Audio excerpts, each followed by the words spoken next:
हरे कृष्णा। आज हम आए हैं मणिकर्ण वाली जगह पर। मणिकर्ण, यहाँ पे तीन चीज़ें बहुत फेमस हैं। एक है राम जी का मंदिर, एक है शिव जी का मंदिर और एक है यहाँ पे गुरुद्वारा। गुरु तत्व से शुरू करते हैं। गुरुद्वारा, जहाँ गुरु नानक देव जी अपने भाई मर्दाना और पंच प्यारों के साथ यहाँ आए थे और उनकी याद में यहाँ बनाया गया गुरुद्वारा। आज भी वहाँ फ्री लंगर मिलता है, आप वहाँ पे जा सकते हैं। वहाँ पे गर्म कुंड भी है जहाँ पे आप स्नान कर सकते हैं। राम मंदिर, जहाँ पे यहाँ के जो राजा होते हैं वो अयोध्या से राम जी के विग्रह लाए थे और उन्होंने यहाँ पे स्थापना की थी। एंड अब थर्ड सबसे इंटरेस्टिंग मैं आपको सुना रहा हूँ, वो है शिव मंदिर। यहाँ की मणिकर्ण नाम कहाँ से आया? ये है गर्म कुंड, ठीक है। गर्म पानी है यहाँ पे और ऐसा ही गर्म पानी शिव जी के मंदिर में भी है, जहाँ पे यहाँ पे जो भी लंगर बनता है, जो भी प्रसाद बनता है वहाँ बनता है, गैस पे नहीं बनता। इतना गर्म है कि ये देखो, ये सारा प्रसाद है जो इसमें रखा है और ये बॉयल होना शुरू हो जाएगा एंड फिर वो ले जाते हैं। इसकी कहानी मैं आपको सुनाता हूँ, बहुत छोटी है लेकिन आपको बहुत मज़ा आएगा। पार्वती जी एक बार यहाँ आई, उनके कान की जो मणि है, कान में जो भी वो पहनते हैं बाली टाइप, उसी मणि गिर गई। अब गिरी तो बहुत ढूंढा बहुत ढूंढा। अब पार्वती जी ने बोला होगा कि मुझे तो वही मणि चाहिए। शिव जी ने बोला और ला देता हूँ, छोड़ इसे, नहीं मुझे तो वही चाहिए। तो शिव जी को बहुत गुस्सा आया कि यार मणि नहीं मिल रही है। तो फिर उन्होंने ध्यान लगाया, उनको पता चला कि नीचे पाताल लोक में शेषनाग के पास है। उन्होंने शेषनाग को बोला कि मणि दो। तो शेषनाग ने वो हुंकार भर के लौटाया, मतलब अब वो तो नीचे रहते ना, तो उन्होंने फुंकार भरा और सारी उन्होंने लौटाया। तो एक पार्वती जी नहीं, सारी मणि आ गई। अब इसमें दो पॉइंट, मणि जो आई वो इसलिए मणिकर्ण, कान की मणि, इसलिए मणिकर्ण नाम हो गया इस जगह का। और क्योंकि वो उन्होंने ऐसा क्रोध किया या उन्होंने ऐसा फुंकार भरा, इस वजह से बहुत जगह से यहाँ पे गर्म कुंड बन गए। यहाँ पे बहुत जगह गर्म पानी आना शुरू हो गया, वो आज भी है। और साइंसी नज़र से आप पूछोगे तो वो बोलते हैं यहाँ पे नीचे लावा है, उस वजह से। अब जो भी है, बट यहाँ पे गर्म पानी के बहुत सारे कुंड आपको मिलेंगे, हम वहाँ पे जा सकते हैं, स्नान कर सकते हैं। ये व्यास रिवर है, जो ये मैंने तीन तीन बताए ना आपको, राम जी का मंदिर, शिव जी का और गुरुद्वारा। तो ये व्यास रिवर जा रही है पैरेलल में, आप जा सकते हैं यहाँ पे। तो ये है मणिकर्ण एरिया में तीन फेमस चीज़ें। Thank you.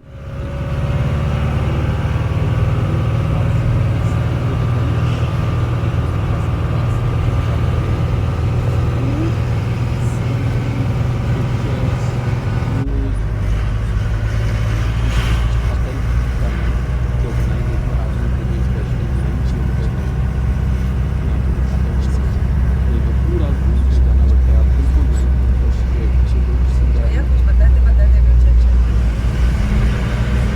आगे नया बनाया ये है मैडम टोटल है, कितना किलोमीटर है ये? ये 9 किलोमीटर का है। ये वहाँ पहुँचे और यहाँ से फिर हमने इंटरव्यू लिया और ऊपर पहुँचे, जहाँ पे चारों साइड में बर्फ़ था। रोहतांग पास नहीं, पर उससे काफ़ी करीब।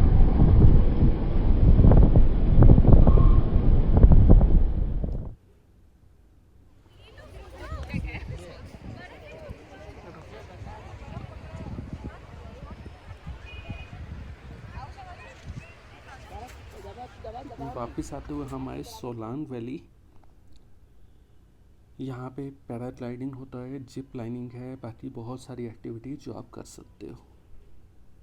पैराग्लाइडिंग 1000 रुपीज़ से स्टार्ट है, छोटा वाला, एंड बड़े वाला जो है वो 3500 के आसपास।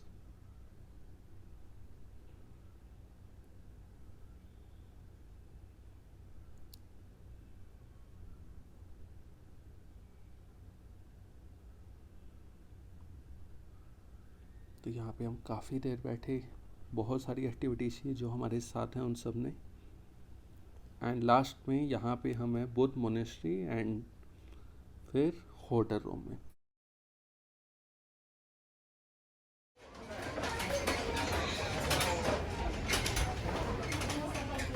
हरे कृष्णा, जय जगन्नाथ। हमारी इस ट्रिप का, इस यात्रा का लास्ट डे है। तो सोचा कि जो नए नए एक्सपीरियंस हैं, जहाँ जहाँ हम होके आए, वो यहीं से आपको बताएं, क्योंकि जो यहाँ का माहौल, जो एनवायरनमेंट है, वो अपने दिल्ली में जाके नहीं मिलेगा। तो जो फील, जो एक्सपीरियंस है, तो नेचर। अच्छा, यहाँ पिछले 2 दिन से बारिश हो रहा है, पहाड़, ऊपर से बर्फ़, ऊपर से बारिश। तो आप फील कर सकते हो कि कैसा रहा होगा यहाँ पे 2 दिन से। आज थोड़ा कम है और आज हमें वापस निकलना है। हम पिछले 2 दिन में जहाँ जहाँ गए, मैं आपको ब्रीफ में बता देता हूँ। एक तो यहाँ ओल्ड मनाली मार्केट में हम जाएंगे, तो वहाँ है मनु महाराज का मंदिर। हमने फर्स्ट वीडियो में देखा था कि मनु महाराज जो 7th मनु हैं, हम जिससे वंश में हैं, मनु महाराज जो हैं, उनका मंदिर है यहाँ पे। और वो स्वयंभू मतलब होता है अपने आप से बना हुआ विग्रह है, किसी ने बनाया नहीं है, मैन मेड नहीं है। फ़ोटो लेना अलाउड नहीं है वहाँ पे, लेकिन मनु महाराज का वहाँ पे मंदिर है। ओल्ड मनाली मार्केट में आप जाएंगे तो हिडिंबा टेम्पल से थोड़ा सा पास, तो लगभग 1.5 किलोमीटर चढ़ाई करने के बाद में वो मंदिर आएगा। तो वहाँ पे दर्शन कर सकते हैं। हम सब आपको बताया था कि मनु से ही मनुष्य बने और मनु ने यहीं से ही सृष्टि आरंभ की। तो वो है मनु महाराज, ठीक है, मनु ऋषि भी बोलते हैं। एक वहाँ पे हम गए। एक जरा और हम गए, वो है हिडिंबा का मंदिर। यहाँ के लोग हिडिंबा को अपनी दादी बोलते हैं। यहाँ कभी कोई शादी होता है या कुछ फंक्शन होता है तो उनका पहला इनविटेशन हिडिंबा दादी को जाता है।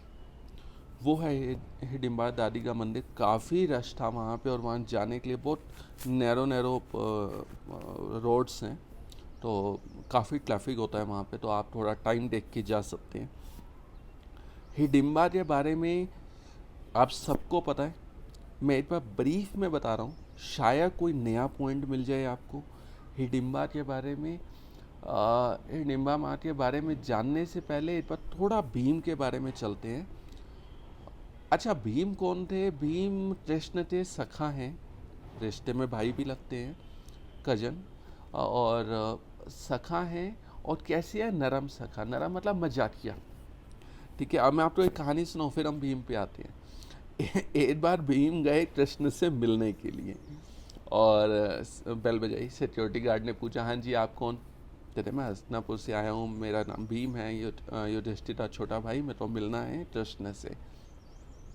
अब गार्ड अंदर जा रहा था, पीछे पीछे भीम भी चल दिए, ठीक है। अब भीम को पता ही नहीं मुझे क्या परमिशन की ज़रूरत है, बट भीम भी पीछे पीछे चल दिए। गार्ड जा रहा है, पीछे पीछे भीम जा रहे हैं और वहाँ पे कृष्ण जो हैं वो खाना खा रहे हैं। यहाँ पे भीम आए, भीम देखो, यहाँ कृष्ण बैठे हैं, वो खाना खा रहे हैं, सामने गार्ड खड़ा है, उससे पीछे भीम खड़ा है।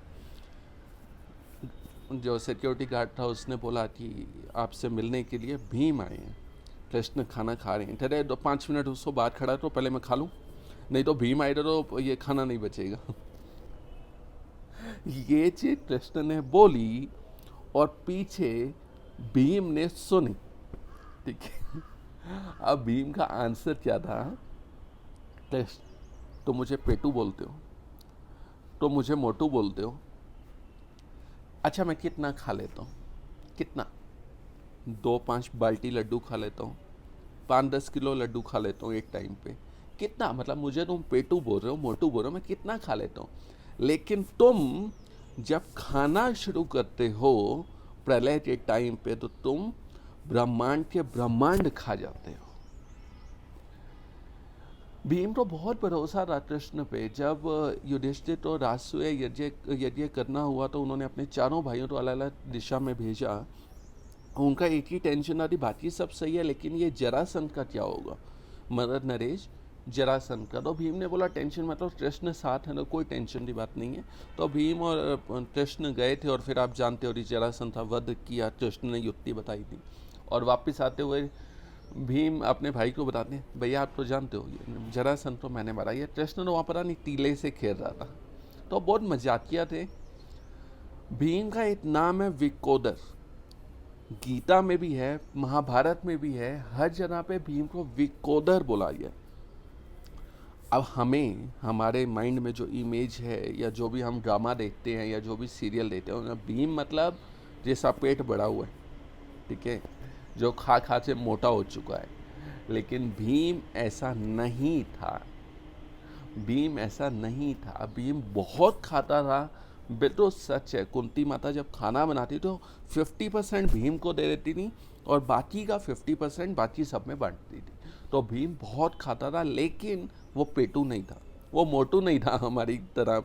तो क्या था, पेट में आपको पता है एक जठरा अग्नि होती है, एक अग्नि होती है वृक्क नाम की, जो खाना पचाती है, ठीक है।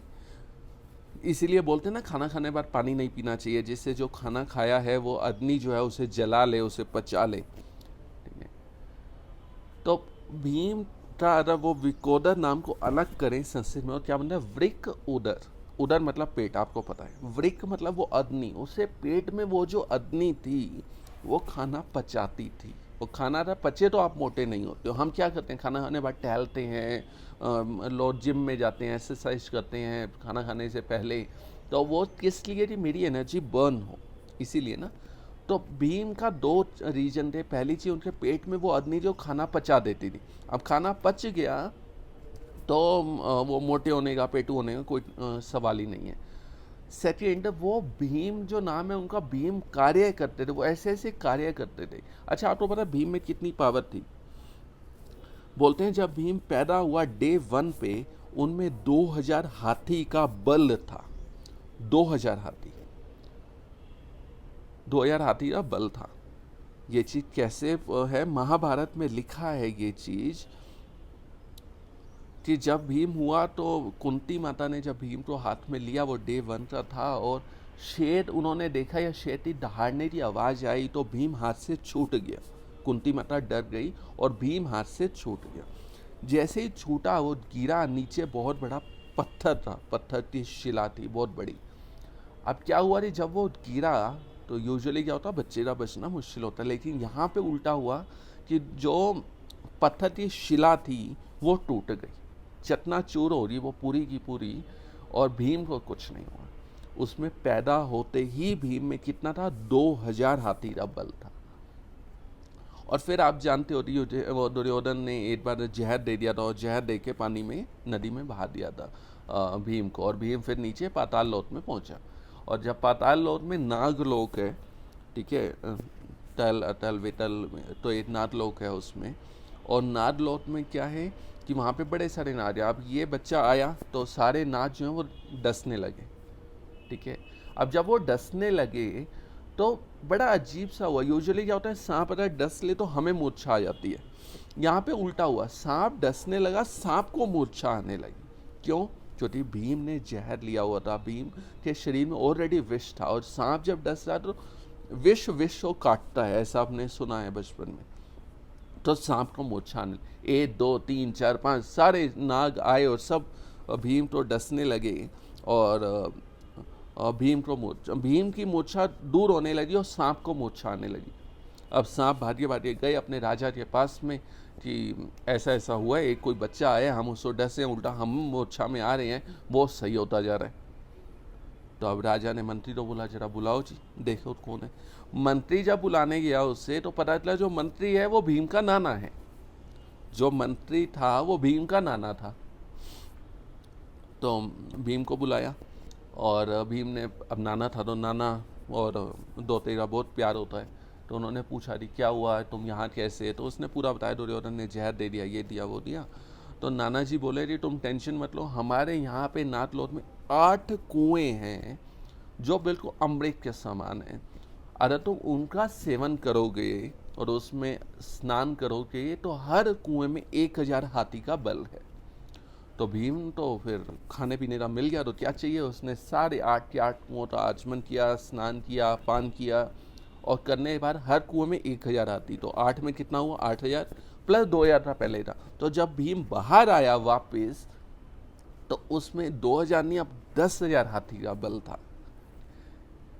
भीम ने अकेले कितने 100 के 100 कौरव का वध किया था। ठीक है, तो जब भीम यहाँ पे आया, अच्छा अब क्या हुआ थी, लाक्षागृह में जलाने की कोशिश हुई थी एक बार, आपको पता है। जब जलाने की कोशिश हुई तो पांडवों को पता चल गया समहाउ कि नहीं ये तो हमें मारने की कोशिश है, तो उन्होंने फिर खड्डा खोदा और फिर वहाँ से चलते चलते बहुत दूर आए। और वो कहाँ दूर आए, मनाली धाम में। कहाँ, मनाली धाम में। आप बोलोगे हम कैसे मान लें, मैं बताता हूँ कैसे मान ले। यहाँ पे जरा है पांडु रोपा, जब पांडव आए इतनी दूर और उन्होंने अपना वेश बदला हुआ था, तो वो यहाँ पे उन्होंने खेती की है। और वो जरा रोहतांग जो पास है उससे पास में जरा है पांडु रोपा, आप वहाँ जा सकते हो देखने के लिए, डिपेंडिंग ऑन सीजन। हम नहीं जा पाए क्योंकि रोहतांग अभी बंद है। ठीक है, तो वहाँ पे हम नहीं जा पाए। और पांडु रोपा एक जगह है जहाँ पे आप जा सकते हो। ठीक है, तो आप लिख सकते हो अपनी डायरी में, हमें कहाँ जाना है, मनाली आके घूमना, पिकनिक एक अलग जगह पे, लेकिन मनाली देवभूमि है। मैंने आपको बहुत सारी बताई, मनु महाराजा मंदिर बताया, यहाँ पे व्यास कुंड बताया, मणिकर्ण के बारे में बताया, और आज पांडु रोपा के बारे में। पांडव यहाँ पे आए और बहुत चीज़ें बताने, और पेपर पेन लेके बैठ जाओ, डायरी पेन लेके लिखते जाओ, बहुत सारे पॉइंट्स आने वाले हैं आज आपके पास। तो पांडु रोपा यहाँ पे एक जगह है। देन यहाँ पे जब यहाँ जो अभी भी आप देखो तो यहाँ बहुत सारा वन विहार है, बहुत बड़े बड़े पेड़ हैं, जंगल है, फॉरेस्ट काइंड ऑफ, तो बहुत कुछ है यहाँ पे। और लोग बताते हैं कभी कभी टाइगर आ जाता है यहाँ पे, और कभी कभी भालू आ जाता है, तो यहाँ बहुत कुछ है अभी भी नेचर वाइज। अच्छा, तो क्या हुआ कि यहाँ पे हिडिम्ब नाम था एक असुर था, उससे युद्ध हुआ भीम का, और भीम ने उसे मार दिया। लेकिन इतना बल देख के जो उनकी बहन थी हिडिम्बा, उनको बड़ा ही पसंद आ गया। तो अब हिडिम्बा राष्ट्र थी, लेकिन उसको पता था कैसे बात करना है, तो उन्होंने सीधा भीम से बात नहीं, उनकी माता कुंती से बात की और उनको बताया कि ऐसा ऐसा है, मेरे को आपके बेटे से विवाह करना है। तो जो उनकी माता थी उन्होंने फिर भीम को बोला। भीम तो शुरू में नहीं ये सब नहीं, हम पहले ऑलरेडी इतनी मुसीबत में हैं, हमें राज्य से बाहर निकाल दिया या मारने की कोशिश है, एक और मुसीबत मोल ले लें। तो लेकिन भाइयों ने और सब ने बोला कि नहीं आप कर लो, उम्र भी हो रही है आपकी। तो भीम ने फिर बोला, लेकिन बोला कि एक कंडीशन है, जैसे ही इनका कोई पुत्र हो जाएगा, सेम चीज़ कदम ऋषि ने बोला था कि, तो वही चीज़ भीम ने बोला, जैसे इनका कोई पुत्र हो जाएगा तो मैं फिर छोड़ के चला जाऊँगा। तो हिडिम्बा माता ने बोला बिल्कुल ठीक है, कोई इशू नहीं है मुझे। तो उनका पुत्र हुआ घटोत्कच। अच्छा, ये जो नाम है ये यहाँ पे कई, मतलब आप जल्दी जल्दी में पूछो ना मैं क्या बोलूँ जल्दी जल्दी में, लोग बोला घटोत्कच। तो ये एक्चुअल में जो नाम है ये घट उत्कच। ठीक है, 3 चीज़ों से बना है। कच मतलब होता है बाल, उट मतलब सिर के, और घट मतलब घड़े के समान। घड़ा कैसा होता है, बिल्कुल प्लेन होता है, फ्लैट होता है। तो जिनके सिर पे बाल नहीं थे तो इसलिए उनका नाम बचा घटोत्कच, घटोत्कच। ठीक है, यहाँ पे हिडिम्बा के साथ वो रहे, हिडिम्बा के साथ विवाह हुआ। तो वो यहाँ पे मंदिर है हिडिम्बा माता का, जो यहाँ के लोग उनको दादी बोलते हैं। तो आप यहाँ पे आइए तो ज़रूर जाइए उस मंदिर में। वहाँ पे आप ध्यान से अगर देखेंगे या जो वहाँ पे पुजारी हैं उनसे पूछेंगे तो हिडिम्बा माता का विग्रह है, और साथ में उनके चरण चिन्ह हैं, जो आपको पूछना पड़ेगा, नहीं तो वो दिखाई नहीं देंगे। एंड वहाँ पे स्वयंभू हिडिम्बा माता का विग्रह है, किसी ने बनाया नहीं, अगेन खुद से आया है, तो वो भी एक यहाँ पे विग्रह है। अब हिडिम्बा माता ने मंदिर जा सकते हो, उसी से 5 मिनट वॉकिंग पे यहाँ पे है घटोत्कच का मंदिर, काइंड ऑफ मंदिर। एंड उनके बेटे बर्बरिक, उनका भी एक यहाँ पे मंदिर है, आप वहाँ भी जा सकते हैं। तो आप लिख लो अपनी डायरी में, ये सब बिल्कुल पास पास में है। देन वहाँ से हम चले तो हम पहुँचे सियाली महादेव। सियाली महादेव कौन है? अर्जुन यहाँ पे आए थे तपस्या करने के लिए, और शिवजी जी उन्होंने तपस्या की, और शिवजी और पार्वती यहाँ पे शबर और शबरी का रूप लेके आए। अब इतने में क्या हुआ है, जंगली सुअर आ रहा था अर्जुन को मारने के लिए। तो अर्जुन ने क्या किया, अपना तीर उठाया, उसको मारने गए। पीछे से आवाज़ आई कि ये तेरा नहीं मेरा शिकार है। अर्जुन ने बोला मेरा शिकार, मेरे को मारने आ रहा था। तो वो तो चला गया इतने में, लेकिन इन दोनों में आपस में युद्ध हुआ। किसमें? शबर में। शबर कौन? जो शिव जी आए हैं, और अर्जुन में, इन दोनों में युद्ध हुआ। काफ़ी टाइम तक युद्ध चला इनमें। और अर्जुन लास्ट में मतलब हार गए, काइंड ऑफ बेहोश से हो गए, तो उन्होंने शिवलिंग बनाया और अपनी पूजा कंटिन्यू करने लगे। लेकिन शिवलिंग में फूल चढ़ाए तो वो शबद के सिर पे फूल पहुंचा। फिर उन्होंने फूल चढ़ाया वो वहाँ पे, तो अर्जुन हमारी तरह नहीं था, तो उसे उसी टाइम समझ आया ये जो शबद है ये और कोई नहीं शिव जी हैं।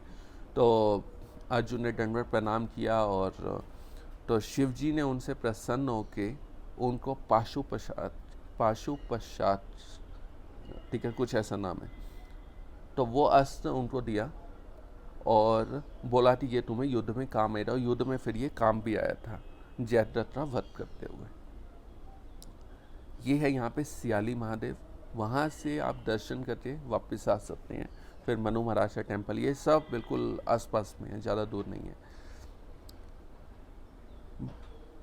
अब जब महाभारत का युद्ध हो रहा था तो उस टाइम पे क्या हुआ कि सब सही था, लेकिन कर्ण ने नाक में दम कर रखा था।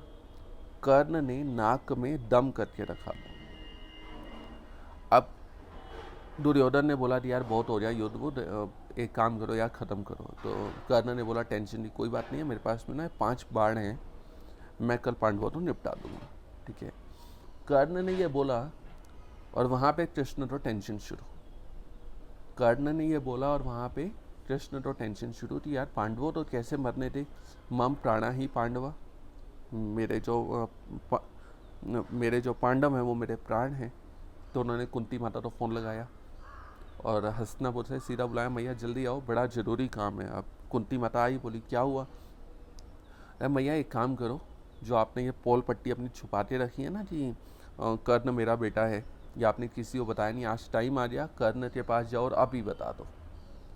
तो मैया ने बोला, मैया गई कर्ण के पास में और उनको जाके पूरा बताया कि बेटा तू सूर्य पुत्र नहीं, तो मेरा पुत्र है, मैंने इसलिए नहीं बताया क्योंकि विवाह से पहले हुआ था, मुझे ये दुर्वासा ऋषि ने मंत्र दिया था, मैंने सूर्यदेव को ऐसा करके सब बताया। कर्ण बहुत भावुक हो गया, नहीं मैं आपकी सेवा नहीं कर पाया, बताओ मैया मैं आपके लिए क्या कर सकता हूँ। तो कृष्ण ने सिखा के भेजा था कि मैया जब ये डायलॉग आए कर्ण का तो आपने क्या करना है, सीधा सीधा जाके कर्ण को ये बोलना है, बेटा वो जो 5 बाण है ना वो दे दे। कर्ण ने वो 5 बाण ले लिए। कर्ण के जीवन में क्या क्या दुर्घटना हुई आपको पता है? परशुराम ने शाप दिया था उनको। क्या शाप दिया था? कि तूने झूठ बोल के मेरे से विद्या ली है कि एक टाइम ऐसा आएगा तू विद्या भूल जाएगा जब तेरे को सबसे ज़्यादा ज़रूरत होगी। कर्ण के पास में सोने के कवच और कुंडल थे, इंद्र आए ब्राह्मण का रूप लेके वो ले लिए उनसे, ठीक है। 5 बाण थे उनसे, वो कुंती माता ने ले लिए, ठीक है। और उससे बाद में अब दुर्योधन आया अगले दिन कि आज मारना है उन सबको, ठीक है। तो कर्ण बोला कि दुर्योधन थोड़ी वो 5 बाण तो मैंने दे दी, बट कोई बात नहीं, मेरे पास 1 बाण और है। अब कृष्ण बोले यार इससे बाण ही खत्म नहीं हो रहे हैं, पहले 5 थे वो निपटाए, अभी 1 बाण और है, अब 1 बाण और ये क्या करें। तो कृष्ण ने फ़ोन लगाया मनाली में, ठीक है, STD कॉल लगाई होगी शायद, मनाली में फ़ोन लगाया और मनाली में फ़ोन लगाते किसको बुलाया, डॉक्टर को बुलाया कि बेटा जल्दी आओ उनको आपकी ज़रूरत है। तो डॉक्टर पहुँचे वहाँ पे, क्या हुआ कृष्ण से पूछे। तो कृष्ण ने उसको बहुत उत्साया, तुम्हें पता है तुम्हारे पिताजी के साथ में बहुत अन्याय हुआ है, उनको बाहर निकाल दिया गया, उनको जलाया गया, उनको जंगल में भेजा गया, उनको जहर दिया गया, उनको ये किया, उनको बहुत उत्साया। और अब तो ऑटोमेटिक सडनली तो रोचर्स ने बोला जी बताओ जी, अब एक काम करते हैं, कल सुबह युद्ध शुरू करते हैं और निपटा लेंगे। तो कृष्ण बोले कि सुबह का वेट क्यों करना है? तो उन्होंने कच्छ बोला कि कोई नियम होता है ना युद्ध का, सुबह युद्ध करना है, मतलब शंख बजेगा तभी युद्ध होगा। तो कृष्ण बोले कि वो उनके लिए है जो मैच खेल रहे हैं, और 11-11 की टीम होती है ना, जो मैच खेल रहे हैं, जो मैच खेल ही नहीं रहे, तुम तो ऑडियंस में से हो, तुमको काहे टेंशन है, तुम तो अभी शुरू करो। तो बस फिर तुमको फ्री एंट्री मिल गई और उन्होंने जो युद्ध करना शुरू किया और दुर्योधन की आधी सेना निपटा दी। अब दुर्योधन उठा रात को कि भाई ये तो बड़ा प्रॉब्लम हो गया, तो उन्होंने कर्ण को उठाया, कर्ण भाई ऐसा कुछ करो। कर्ण अब सारे तीर छोड़े लेकिन कुछ हो नहीं रहा। दुर्योधन बोला वो जो रात्रों बाण दिखा रहा है ना, एक नहीं, चलाओ चलाओ, इस पे चलाओ, इस पे चलाओ बाण वो। तो कर्ण बोला नहीं, वो तो मैंने अर्जुन के लिए संभाल के रखा है। दुर्योधन बोला ये तेरा बाप सुबह होने देगा, हम जिंदा बचेंगे तभी तो अर्जुन पे चलाएगा। एक काम कर, तू पहले इसको निपटा, अर्जुन को बाद में देख लेंगे। तो कृष्ण ने वो बाण भी यूटिलाइज किया घटोत्कच पे और सारे पांडवों को बचाया। जब ये सब हुआ तो यहाँ से बर्बरिक जो घटोत्कच का बेटा था, उनको पता चल गया कि ऐसा ऐसा कुछ हुआ है, कि मेरे पिताजी का वध हुआ है और मेरे जो दादा हैं उन पे ये सब प्रॉब्लम आया है। तो वो पहुँचे कृष्ण के पास में, मुझे युद्ध करना है, ठीक है, आप सब साइड में हो जाओ, ये सब मैं अकेले देख लूँगा। लेकिन कृष्ण ने बोला तुम किसी साइड से युद्ध करोगे? तो बर्बरिक बोले जो साइड हार रही है। अब युद्ध है, कोई भी साइड हारती है, और उस टाइम पे कौरवों की आधी सेना खत्म हो चुकी थी। तो कृष्ण ने बोला नहीं तुम युद्ध। फिर वो पूरी लीला हुई और कृष्ण ने उनका मस्तक लिया और उनको बोला कि तुम्हारी क्या इच्छा है? तो उन्होंने बोला मैं युद्ध में पार्ट लेना चाहता, वो तो नहीं ले पाया, लेकिन अब मेरी ये इच्छा है कि मैं ये युद्ध देखूं।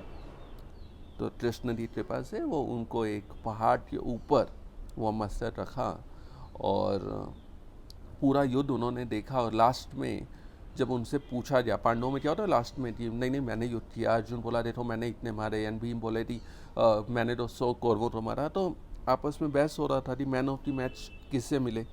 तो कृष्ण ने बोला देखो मैं तो युद्ध देखा नहीं, मैं तो साथी था, मैं तो घोड़ा चला रहा था, आप एक काम तो बर्बरीक से पूछो। तो बर्बरीक से जब पूछा तो उन्होंने क्या बोला, बर्बरीक ने बोला कि पूरे युद्ध में मुझे सिर्फ एक ही दिखा, वो था कि कृष्ण ही युद्ध कर रहे हैं। कौन भीम, कौन युधिष्ठिर, कौन भीष्म, कौन गुरु द्रोण, कोई नहीं दिखा। मुझे दिखा तो सिर्फ एक, और वो कौन था? कृष्ण।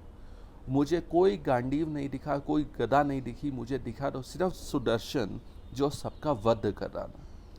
तो बर्बरीक ने ये सब बताया और कृष्ण ने उसको वरदान दिया कि तुम आज से मेरे ही नाम से पूजे जाओगे। और फिर और भी बहुत लंबी कहानी है।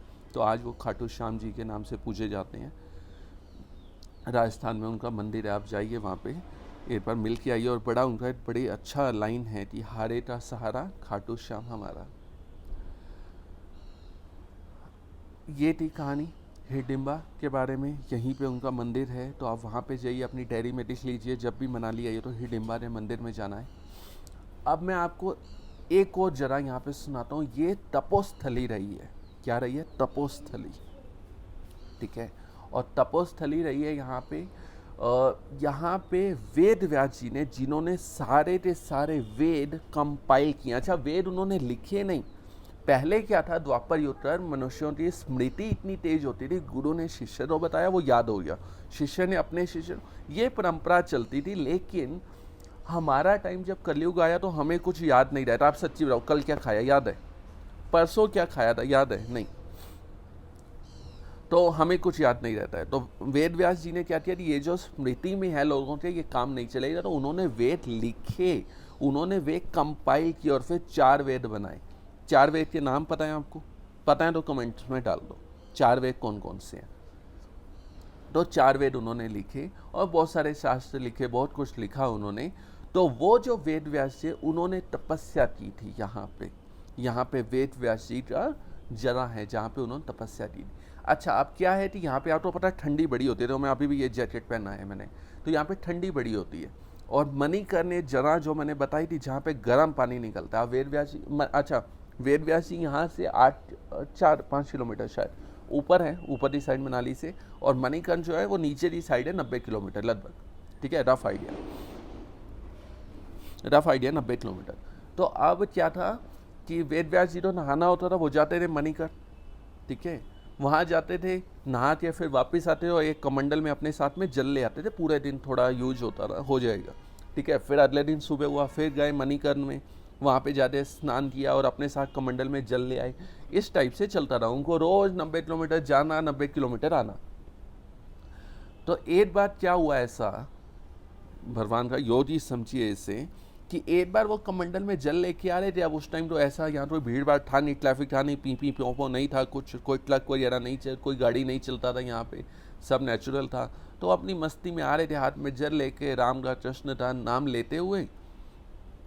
और आते आते क्या हुआ, सामने से कपिल मुनि आ रहे थे। कपिल मुनि कौन है, वो भी भगवान का अवतार है। वेद व्यास कौन है, वो भी भगवान का अवतार है।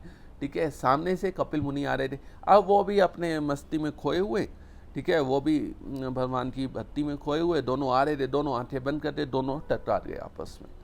जब दोनों टकराए आपस में तो जो कमंडल था वो तो गिरेगा, कमंडल में जो जल था वो गिरा। ठीक है, अब जल गिरा तो वो जो जल था वो गर्म था ना, मणिकर्ण से आया था, तो वो जो जल था, गर्म जल, वो गिरा और यहाँ पे कुंड बन गया। और वो कुंड जो है, वो कुंड है वो और गर्म पानी का कुंड बन गया। तो यहाँ पे पास में ही व्यास कुंड है, आप वहाँ पे जा सकते हैं। और हम नहीं जा पाए क्योंकि अभी रोड बंद है, वहाँ पे बन रहा है। लेकिन व्यास कुंड, एक और जगह लिखो, मोर रोड से बिल्कुल वॉकिंग है, या फिर आप ऑटो ले सकते हो 2 किलोमीटर, व्यास कुंड, और वहीं पे राम जी का मंदिर है, तो वो आप जा सकते हो, अपनी डायरी में लिखो आप। एक है यहाँ पे नेहरू कुंड। ठीक है, अब ये नेहरू कुंड क्या है, यहाँ पे औषधि का जल आता है। यहाँ का जो जल है वो औषधि वाला है, मेडिसिन वाला है, तो आप वहाँ पे जा सकते हैं। ठीक है, नेहरू कुंड के बारे में ये बोलते हैं। नेहरू कुंड में जो वो जल है वो कहाँ से आया, उसकी एक छोटी सी कहानी आपको सुनाता हूँ। रोहतांग से भी आगे भृगु मुनि की एक कहानी है कि उन्होंने ब्रह्मा विष्णु और शिव जी की परीक्षा ली थी कौन है भगवान, कौन है सुप्रीम पर्सनैलिटी, कौन है। तो विष्णु जी की छाती पे लात मारा था उन्होंने, और वो पूरी कहानी अलग है। लेकिन उनको बाद में गिल्टी हुआ थी, नहीं ये मैंने क्या किया, तो उन्होंने यहाँ आके तपस्या किया। किन्होंने, भृगु मुनि ने शिव जी की तपस्या की, और शिव जी प्रसन्न हुए। और शिव जी प्रसन्न हुए तो बोला क्या चाहिए, तो उन्होंने एक कुंड बनाया यहाँ पे, और उस कुंड में वो जो जल है वो औषधि का जल है, वो अमृत के समान। और वो जल कुंड में वो काफ़ी दूर है, वहाँ वही जल नेहरू कुंड में आता है, जो आप ले सकते हैं, आचमन कर सकते हैं, पी सकते हैं। मेडिसिन है उसमें, काफ़ी औषधि हैं, जड़ी बूटी का जल है, तो आप वो ले सकते हैं। ये है यहाँ पे नेहरू कुंड। ठीक है, तो आप उन्होंने कितनी चीज़ें बताई यहाँ पे घूमने की, एक बार मुझे बता दो फटाफट से, नीचे कमेंट्स में आप बता सकते हो। और फिर एक चीज़ और मैं बताता हूँ आपको, यहाँ पे जगह है रोहतांग, जहाँ पे आप जा सकते हो। लेकिन वो रोहतांग जो वर्ड है वो तिब्बत का वर्ड है। ठीक है, और उसका मतलब पता है क्या होता है, तिब्बत वर्ड है, रोहतांग का वर्ड क्या होता है, उसका मतलब क्या होता है, उसका मतलब होता है लाशों का घर। सोचा ना, नहीं, सब आते हैं हम तो घूमने के लिए। रोहतांग का ऐसा नाम क्यों बना, यहाँ लेह लद्दाख में कोई राजा हुए और उन्होंने क्या किया, यहाँ पे रोहतांग इस एरिया में जितने थे उन पे चढ़ाई किया, और चढ़ाई करते उन सबका वध कर दिया। ठीक है, तो सारी लाशें यहाँ पे हो गई और पूरा खून हो गया यहाँ पे। लेकिन जब वो जा रहे थे अपने लेह लद्दाख, और ऊपर है ना जा रहे, इतने में ग्लेशियर आया और उनको भी सबको बर्फ़ में दबा दिया। अब बर्फ़ में दब गए, वो सब भी मर गए। अब वो तो विंटर्स था उस टाइम पे, तो बर्फ़ था तो ठीक है हो गया। लेकिन जब समर आया तो बर्फ़ हटी, और फिर जो नीचे से लाशें निकली बहुत सारी, क्योंकि उनको भी मारा और खुद भी मरे, तो बहुत सारी निकली।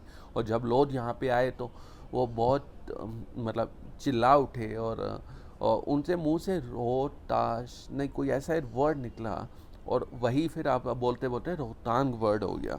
उसका मतलब तिब्बतियन लैंग्वेज में वर्ड का मतलब होता है लाशों का घर। ठीक है, तो आप नहीं गए तो मत जाइएगा। और ये सब यहाँ के पॉइंट्स हैं जहाँ आप जा सकते हो। जब भी आप आते हो तो यहाँ पे पिकनिक, हनीमून वो एक अलग पॉइंट में, लेकिन ये देवभूमि है। यहाँ पे आके आप माला कर सकते हैं। यहाँ पे आप बहुत सारे तीर्थ स्थान हैं जहाँ पे आप जा सकते हैं। यहाँ जाके आप उनके दर्शन कर सकते हैं। बहुत सारे स्थान हैं। अभी भी हो सकता है मैंने ये 2 पॉइंट मिस कर दिए, बट वीडियो बहुत लंबा हो गया तो यहीं पे रुकते हैं। Thank you.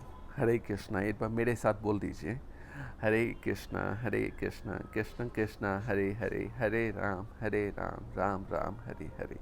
जैसे पार्ट 2 ऑफ द वीडियो, मैंने बहुत सारा इसमें सीनरी इंक्लूड किया है, बहुत सारा फ़ोटो इसमें डाला है। और भी आपको कुछ कहना है कुछ कमेंट्स हैं, कुछ सजेशन है तो आप मुझे बता सकते हैं, और फीडबैक है तो आप मुझे बता सकते हैं। यहीं पर रुकते हैं। हरे कृष्णा, जय जगन्नाथ।